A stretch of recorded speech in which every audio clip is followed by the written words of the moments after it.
coward means that I see my children, that 8 years after that, I get custody of my son because I played the system and I was a coward and I didn't stand up for all men.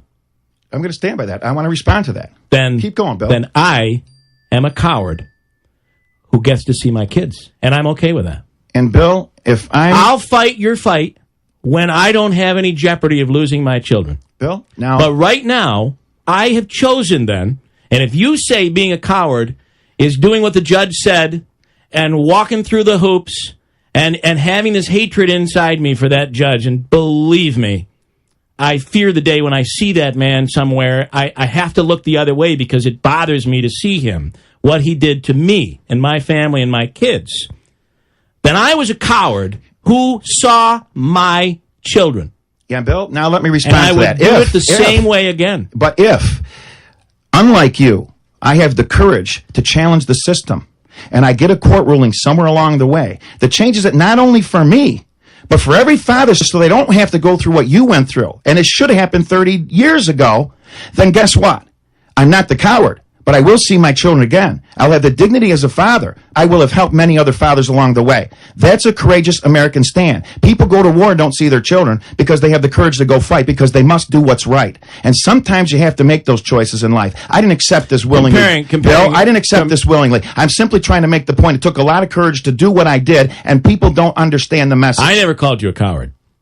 You called me the coward. Well. And I think it's unfair to compare fighting in family court with men fighting and women fighting for the freedoms that we have in this country and dying in Iraq or in Afghanistan. I find that to be a bad comparison. But Bill, the statements that you make show me that what you understand the system. The statements that I make show you that I don't agree with you. That's fine. And for that, you call me a coward. So you ought to be able to understand what I'm saying and not putting me in a box that I don't want to see my children. Because I resent anybody telling me I don't want to see my children, Bill. I didn't say that. That's just as insulting. I never said that. You came out and said that I don't like the way it is and I don't want to see my children. You had a choice. I didn't have a choice, but you're not listening to me. I was not given a choice. My children deserve a father, not some person who simply goes around and showing up at some public venue. That's not parenting, Bill. That's not a father. The father doesn't interact in a restaurant. Your child, you're in school, and you can't see him in school. You're 6 years. When I had to travel to Cooperstown, my kids didn't know. We didn't say, "Hey, the court's making us do this." They were 4 and 5 years old. Bill, you're missing the kids don't have to know that. I'm not missing the point. You know why? Because you should have started the program with how fathers and mothers, 85, 90%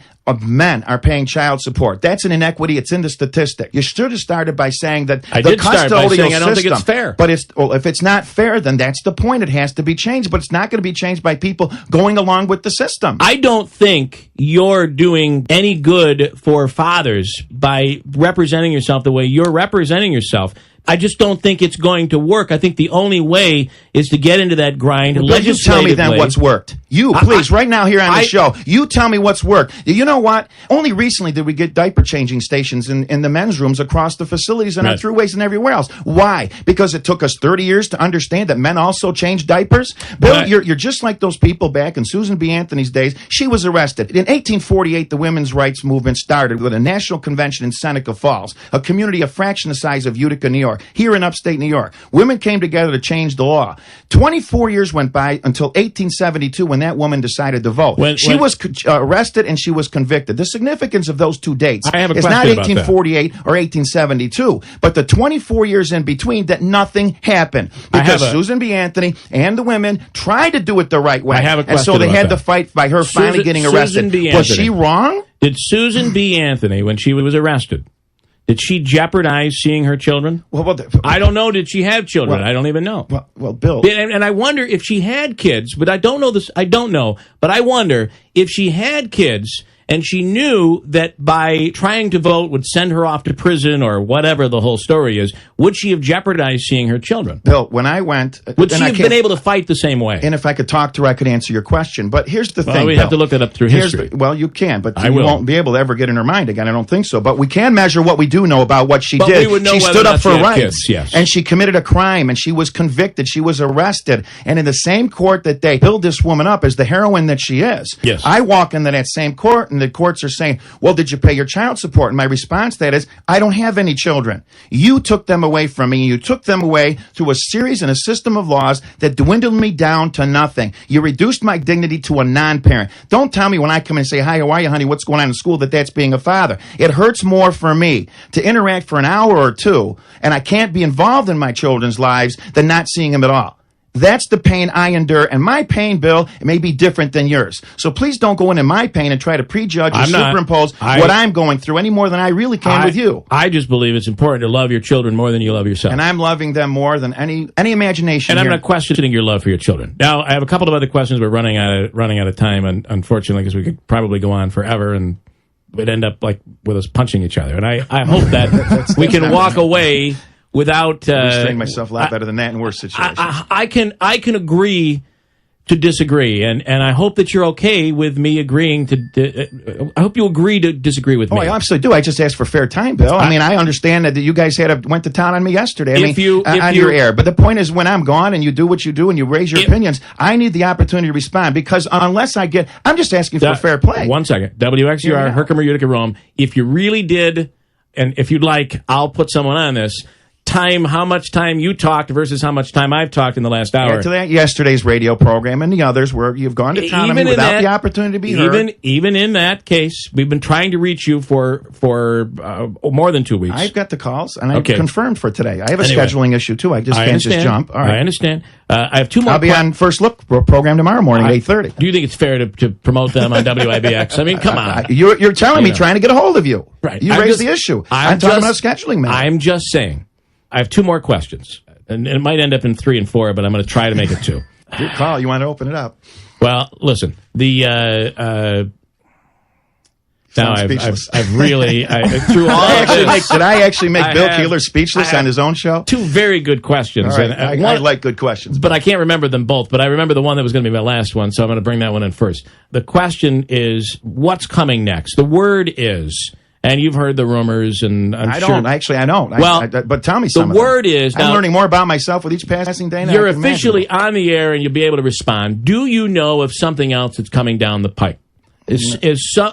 Are they going to make another charge? Is there something else? Because that's the rumble that's going through town. Well, that rumble's been going on with me for 4 years. When I was running for state senate, there were rumblings. When I ran for county executive, there were a lot of rumblings. Yes, that's the life I lead, Bill. That's what I've been leading for almost a quarter century with the kinds of cases I've taken. I've gotten threat calls. I've had people say, I've had the white powder bags in front of my truck trying to get in at night. Okay, I was been set up time and again.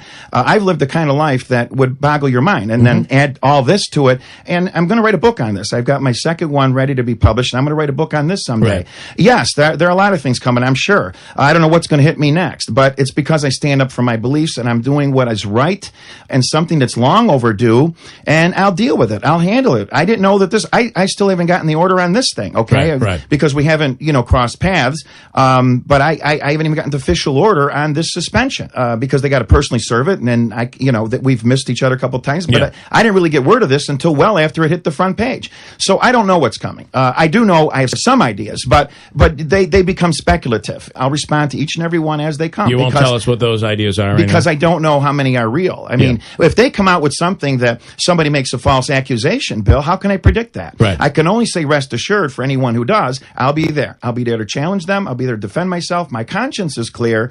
I love my little girls. I want to see them. I would do anything to see them, but they want to see their father.